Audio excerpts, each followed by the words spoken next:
हाँ फिर जो लैपटॉप पे। ओके। हो गया। अच्छा, इलेक्ट्रोलिसिस से स्टार्ट करते हैं। इलेक्ट्रोलिसिस के मेजर मेजर पॉइंट्स जो हैं हम लोग उनको डिस्कस कर लेते हैं। इलेक्ट्रोलिसिस के अंदर सबसे पहले हमें किसके बारे में पता होना चाहिए? इलेक्ट्रोलिटिक सेल के बारे में पता होना चाहिए। इलेक्ट्रोलिसिस और जो रिडॉक्स रिएक्शन है हम लोगों ने ये साइड बाय साइड किए थे, तो मैं इंशाल्लाह आई ट्राई कि मैं दोनों को आपको साथ में ही रिपीट करवा दूं। इट्स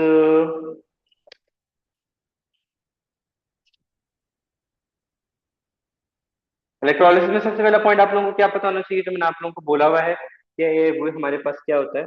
इलेक्ट्रोलाइट होता है। इलेक्ट्रोलाइट में हमें क्या होता है? एक लिक्विड होता है जो कंडक्ट कर सकता है इलेक्ट्रिसिटी को। ठीक है। इलेक्ट्रोलाइट भी होते हैं, नॉन इलेक्ट्रोलाइट भी होते हैं।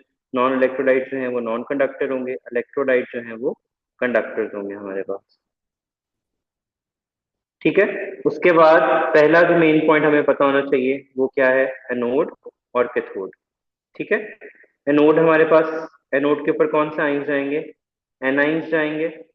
और एनाइंस हमारे पास कौन से होते हैं? नेगेटिव इन चार्ज होते हैं।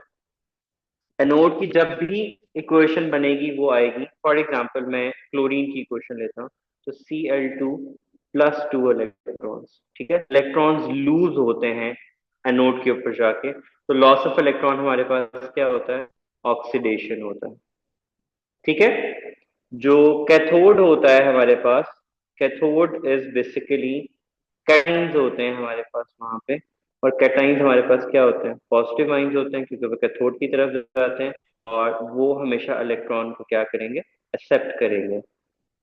तो रिडक्शन जो है वो take place at.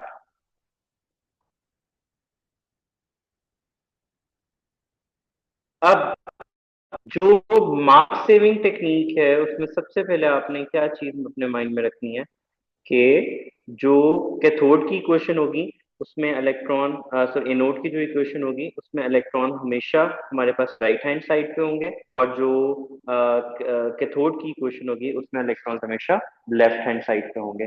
That would save a bit of your marks in your final exams. ये these equations are known as half ionic equations जो आप इलेक्ट्रोड्स की लिखते हो। क्या कहते हैं हम इनको? Half ionic equations of cathode and anode. Cathode पे हमेशा इलेक्ट्रॉन गेन होगा, एनोड पे हमेशा इलेक्ट्रॉन क्या होगा? लूज होगा। जिसकी बेसिस पे oxidation occurs at anode and reduction occurs at cathode. Anions and anions का मीनिंग आ गया। जिसकी बेसिस पे हमारा पहला पॉइंट वैलिडेट होता है रिडॉक्स रिएक्शंस का। Redox reaction, what are redox reaction? Oxidation reduction reaction को हम लोग क्या नाम देते हैं? Redox reaction. Oxidation, how to identify oxidation? हमारे पास चार पॉइंट्स हैं, उनमें से पहला पॉइंट हमारे पास क्या है? Oxygen gain. Loss of electron. ठीक है, जो हमने ऊपर हाफ आयनिक की क्वेश्चंस किए, जिसमें लॉस कहाँ पे हो रहा था हमारे पास? एनोड के ऊपर, इस वजह से हमने उसको ऑक्सीडेशन का नाम दिया। सेकेंड पॉइंट हमारे पास क्या था? Gain of oxygen. And last में हमारे पास क्या था? Sorry, gain of oxygen. फिर इसके बाद हमारे पास क्या था? Loss of hydrogen and increase in oxidation state.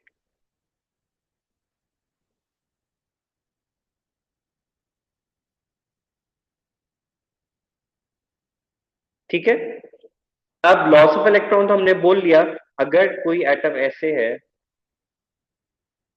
Cu+O2 और 2CuO बन गया। अब कॉपर के साथ पहले ऑक्सीजन नहीं था, अब कॉपर के साथ ऑक्सीजन अटैच्ड है। इसका मतलब क्या हुआ? कॉपर क्या हुआ है? ऑक्सीडाइज हुआ है। अब यहाँ पे हम सारे पैरामीटर्स को डिस्कस करते हैं, और गौर से सुनिएगा, अगर ये पॉइंट रिपीट कराना हो तो मुझे बता दीजिएगा। कॉपर यहाँ पे सिंगल था। ठीक है। अब यहाँ पे कॉपर के साथ क्या अटैच है? ऑक्सीजन। ये दिस मेक इट ऑक्सीडेशन। ठीक है। अब आ जाते हैं, ये आ गया हमारे पास गेन ऑफ ऑक्सीजन की टर्म्स में बात। ठीक हो गया। अब देखो, जब भी एटम अकेला होता है ना, दैट इज अलोंग कॉपर होगा, जस्ट कॉपर होगा, जस्ट ऑक्सीजन होगा, उसकी ऑक्सीडेशन स्टेट हमेशा जीरो होती है। which means this is going to be the zero oxidation state. Clear? अब जीरो ऑक्सीडेशन स्टेट है, बट यहाँ पे ये एक कंपाउंड बन रहा है. How to identify? अब कॉपर पे क्लियरली क्या ऑक्सीडेशन स्टेट आती है? +2. और ऑक्सीजन पे क्या आती है? -2. राइट?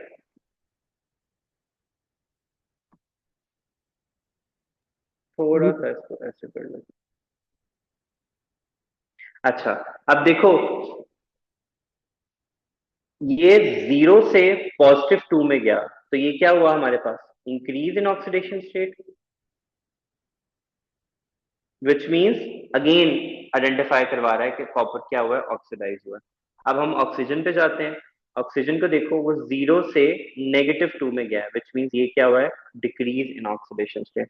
और डिक्रीज इन ऑक्सीडेशन स्टेट क्या होता है? रिडक्शन होता है. तो इंक्रीज इन ऑक्सीडेशन स्टेट और डिक्रीज इन ऑक्सीडेशन स्टेट को बेसिकली हम फॉर्मूला से भी आइडेंटिफाई कर सकते हैं, ग्रुप नंबर से भी आइडेंटिफाई कर सकते हैं, ऑक्सीडेशन स्टेट्स उनकी जो बन रही होंगी, एंड गेन एंड लॉस की बेसिस के ऊपर भी कर सकते हैं. Am I clear up till this point? Oxidation reduction की 3 एग्जांपल्स आपको समझ में आ गई.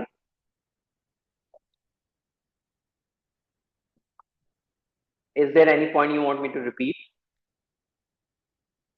Iman, stop scrolling around the screen. You're continuously writing something on it. नहीं, मैंने तो सिर्फ जूम आउट की है.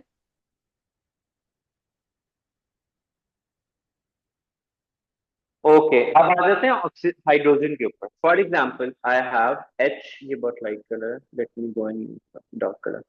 H2S plus Cl2 gives S plus 2HCl. अब फजील मुझे ये बताएं, इसमें ऑक्सीडाइज कौन हुआ? Which one is oxidized in this section?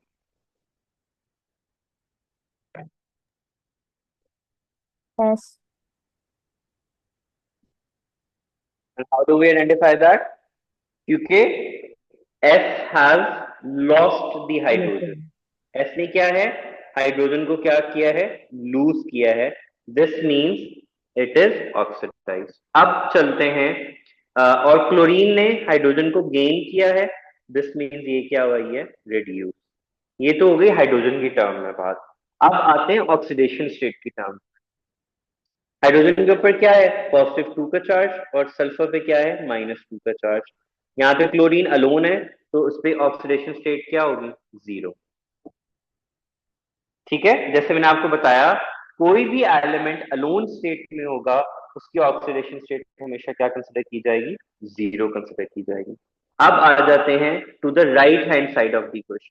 यहाँ पे सल्फर अलोन है, which mean it has a 0 oxidation state. पहले क्या थी उसकी? -2 थी, अब उसकी कितनी है? 0. दिस मीन्स उसकी ऑक्सीडेशन स्टेट क्या हुई है? इंक्रीज हुई है.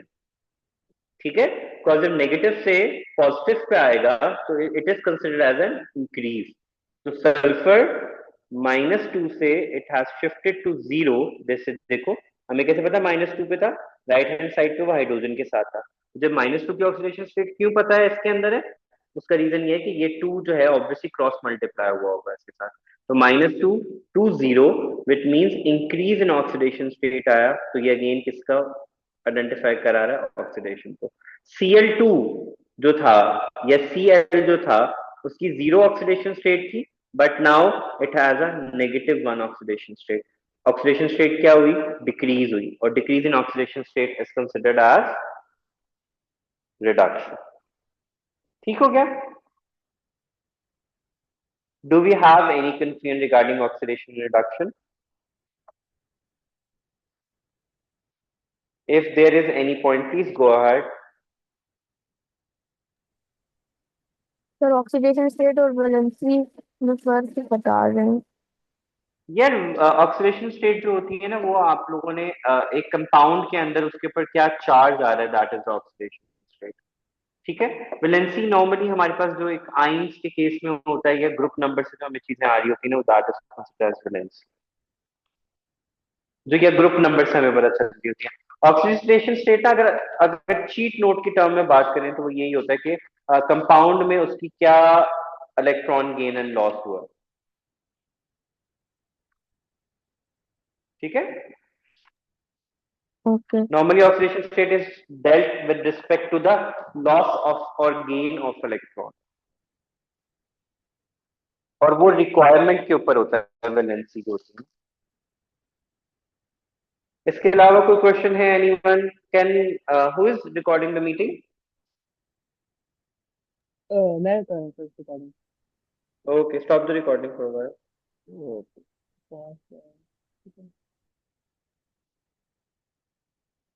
जी अच्छा सर। जी।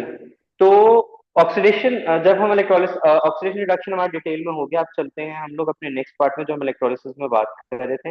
इलेक्ट्रोलिटिक सेल हमारे पास क्या होता है? अ cell which contains the electrolyte and the electrodes alongside attached to the battery is the electrolyte। अब पहली पहली जो हमने चीजें अंडरस्टैंड की थी, हमारे पास इलेक्ट्रोलिसिस की तीन कैटेगरीज होती हैं। पहली कौन सी होती है कि अगर कोई चीज मोल्टन स्टेट में है तो आउटपुट क्या आएगी, अगर कोई हमारे पास डाइल्यूट स्टेट में है तो प्रोडक्ट क्या आएगी, और अगर हमारे पास कंसंट्रेटेड स्टेट में है तो प्रोडक्ट हमारे पास क्या आएगी।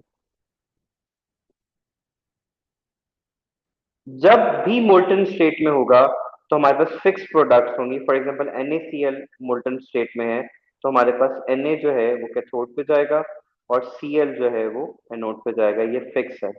मोल्टन के अंदर कोई चेंज ऑफ स्टेट, सॉरी, कोई डिफरेंट जो है वो हमारे पास नहीं जा रहे होते। वेयर आज जब हम लोग उसमें आते हैं, क्या कहते हैं,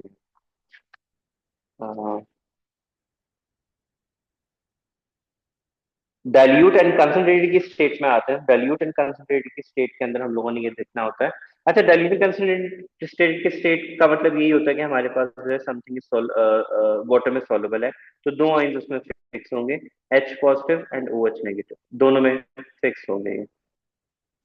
फॉर एग्जाम्पल हम NaCl की ही बात कर लेते हैं कि हम NaCl की कंसंट्रेशन वो डेवलप कर रहे हैं in terms of dilute and concentrate. तो पॉजिटिव आयन Na पॉजिटिव होगा और Cl नेगेटिव होगा, और यहाँ पे भी Na पॉजिटिव होगा एंड Cl नेगेटिव होगा हमारे पास। ठीक है।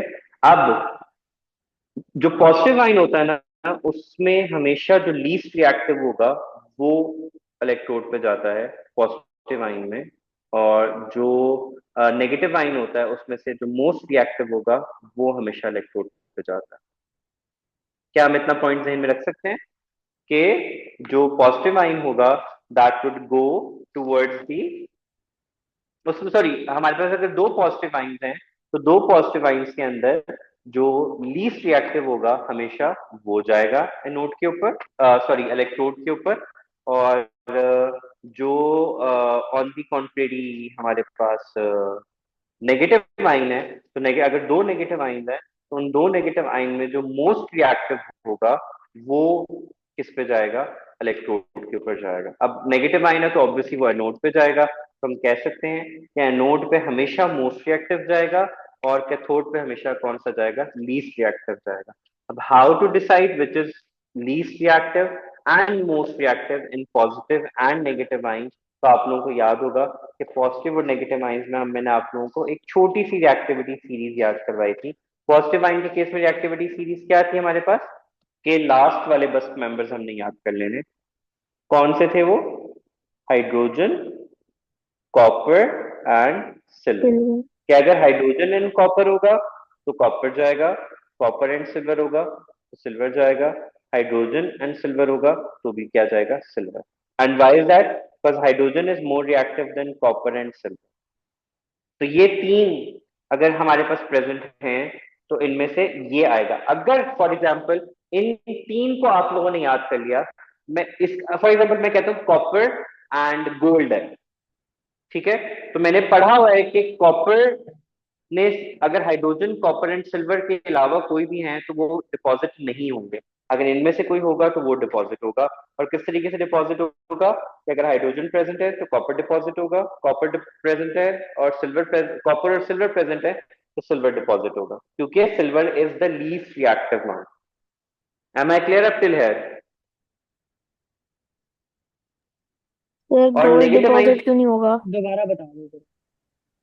सिल्वर वाला ना, कि सिल्वर जो है हमारे पास क्या है लीस्ट रिएक्टिव है ना, तो गोल्ड हमने यहाँ पे मेंशन आउट नहीं किया हुआ ना। वैसे नॉर्मली होता है गोल्ड भी है, बट इलेक्ट्रोलिसिस की सीरीज में जो हमारी बुक में सीरीज दी हुई थी ना, मैं उसके रिस्पेक्ट से बात कर रहा हूँ। ओके। ठीक है, बस आपने ये याद रखना है कि एनोड के ऊपर हमेशा लेस रिएक्टिव जाएगा। हमें कैसे पता होगा कि कौन सा लेस रिएक्टिव है? हमें सिर्फ 3 आयन याद रखने हैं। कौन कौन से? Hydrogen, copper and silver. Hydrogen is more reactive than copper, copper is more reactive than silver. ठीक है। वेयर एज कैथोड के केस में, सॉरी नेगेटिव आयन के केस में, हमें स्टार्ट वाले याद रखने हैं। सबसे पहले कौन सा होता था हमारे पास? Negative OH। में पहला कौन सा आता था? OH पहले आता था या कौन सा आता था? OH SO4। नेगेटिव है। नहीं, SO4 आता था, हाँ, SO4 NO3 OH Cl। NO3 and then OH आता था, और देन हेलोजन आते थे हमारे पास। ठीक है।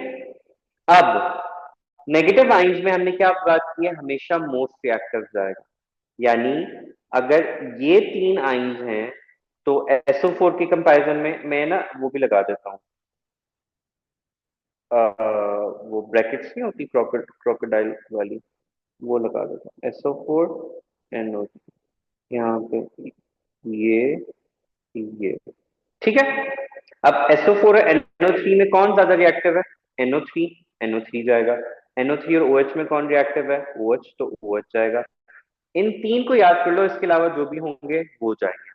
बाकी आप लोग को अच्छे से याद होगा, आप लोगों ने हेलोजेंस को पढ़ा हुआ है ग्रुप में, ग्रुप 7 के अंदर, और आपको ये भी पता है कि डाउन द ग्रुप जाते हुए जो रिएक्टिविटी क्या है, डिक्रीज होती है। तो जो आपके पास पीरियोडिक टेबल आपके होगा भी क्वेश्चन के दौरान, तो आप लोग उसके अकॉर्डिंगली अपने आंसर्स को डिसाइड कर लेना कि कौन जाएगा। पॉजिटिव आयन के केस में हमेशा कौन जाएगा? Least reactive. और नेगेटिव आयन के केस में हमेशा कौन जाएगा? Most reactive. ठीक है। अगर ये पॉइंट क्लियर हो गया तो मैं आपको कुछ एग्जांपल्स करवा देता हूँ, वहां से फिर आप लोग मुझे जवाब दीजिएगा कि हमने इसमें से कौन सा सिलेक्ट करना। Okay sir. अच्छा जी। अब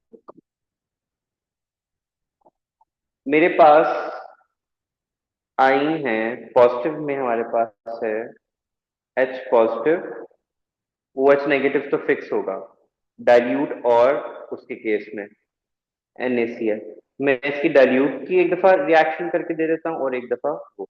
अब देखो Na positive and H positive जब होगा तो उसमें से हमेशा हमेशा कौन जाएगा? H positive. ठीक है, तो H पॉजिटिव इलेक्ट्रॉन गेन करेगा, +2 इलेक्ट्रॉन, वो 2 ना लिखा नहीं जा रहा, अब लिखा जा रहा है, साइड पे हो रहा है।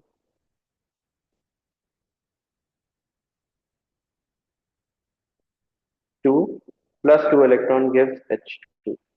अच्छा, अब डाइल्यूट और कंसंट्रेटेड केस में इस प्रोडक्ट में तो कोई चेंज नहीं आता।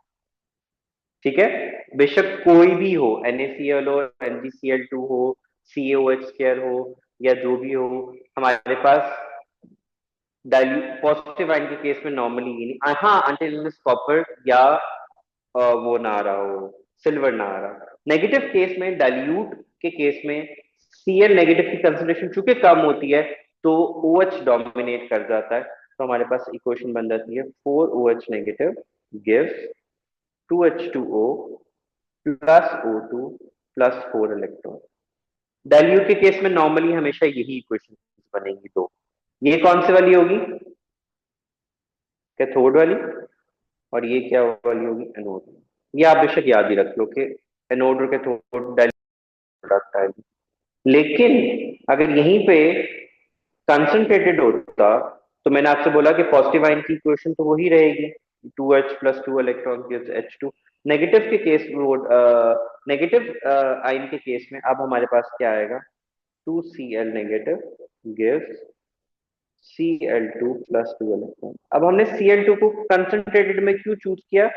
क्योंकि क्लियरली Cl जो है वो मोर रिएक्टिव है OH से, लेकिन डाइल्यूट के केस में चूंकि उसकी कंसंट्रेशन कम थी इस वजह से हमने Cl नेगेटिव को चूज नहीं किया और हमने प्रोडक्ट दूसरी लिखी। ठीक है, अब एक और में आते हैं हम लोग, एक एक एक डिफरेंट सिनेरियो डिस्कस करते हैं कॉपर सल्फेट की। ठीक है, तो अब कॉपर सल्फेट की अगर हम लोग बात करें, इलेक्ट्रोलिसिस ऑफ कॉपर सल्फेट, तो कौन से आयन फिक्स होंगे?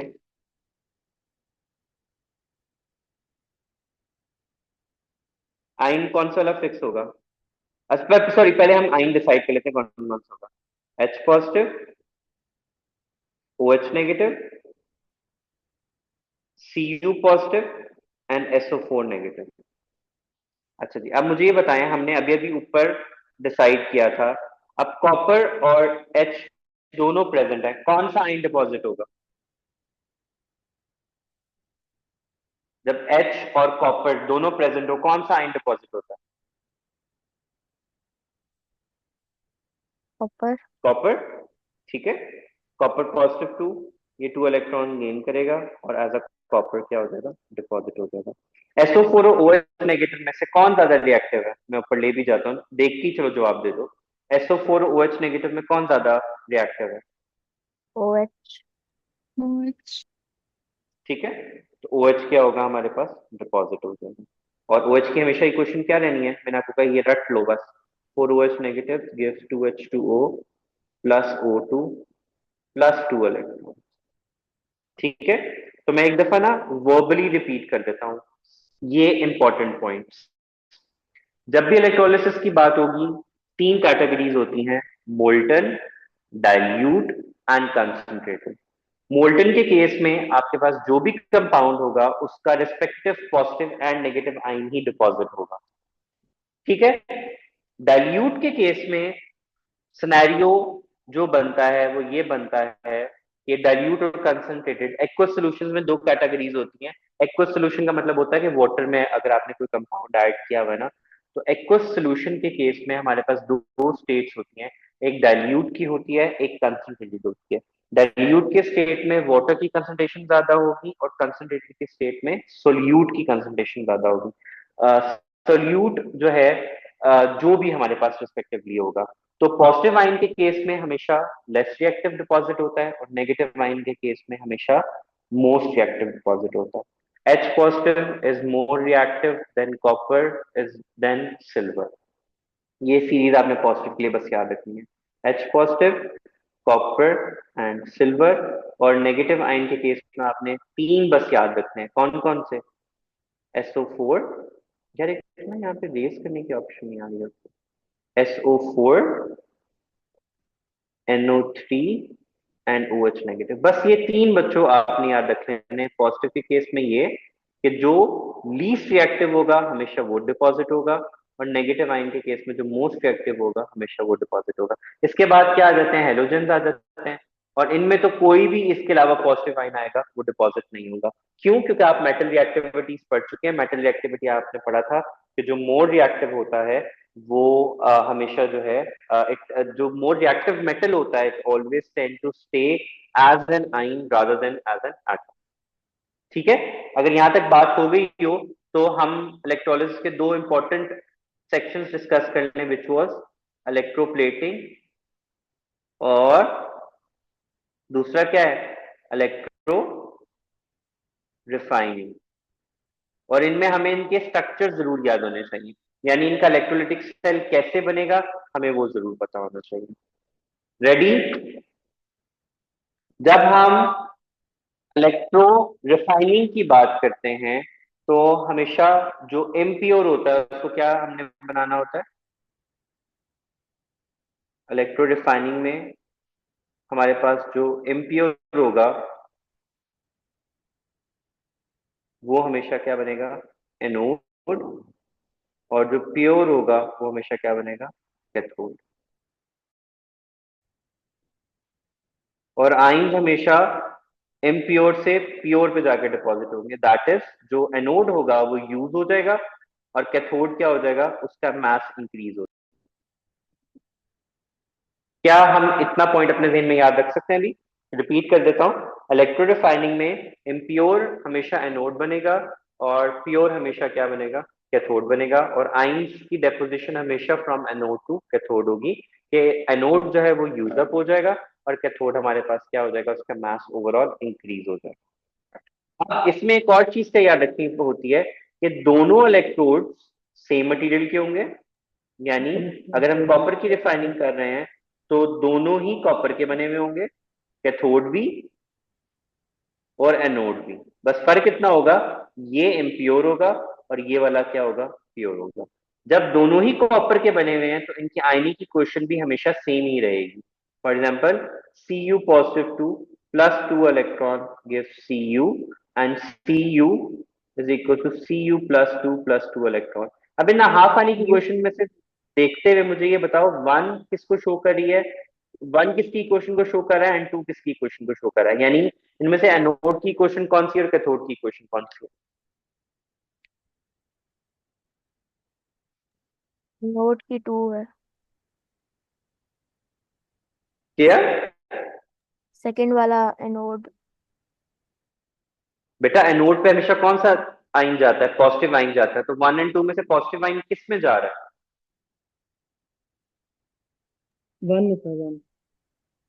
ठीक है, मैंने आपको स्टार्ट में, आप मतलब बेसिक कॉन्सेप्ट को ही पिक नहीं कर पा रहे हो कि एनोड पॉजिटिव होता है उस पे हमेशा नेगेटिव आइन जाएगा और वो अपने इलेक्ट्रॉन को क्या करेगा, लूज करेगा। Sorry, Fatima said the right, sorry you said it right. Second equation किसकी होगी,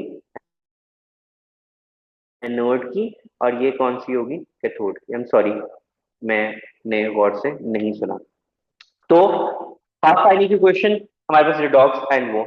ऑन द कॉन्ट्रेरी, अगर हमारे पास जो दूसरी क्या है, इलेक्ट्रोप्लेटिंग। इलेक्ट्रोप्लेटिंग में हमारे पास जो एक्सपेंसिव होता है उसको क्या बनाया जाता है, एक्सपेंसिव जो होगा वो कैथोड होगा, सॉरी एनोड होगा। एज यूजुअल मैं उल्टा बोल देना, एनोड जो है वो क्या होगा, एक्सपेंसिव होगा, और कैथोड जो होगा वो चीपर होगा। ये आपको लेबल करने आने चाहिए अच्छे तरीके से। अब और जो इलेक्ट्रोलाइट होगा वो हमेशा, इलेक्ट्रोलाइट हमेशा एक्सपेंसिव मेटल का सॉल्ट होगा।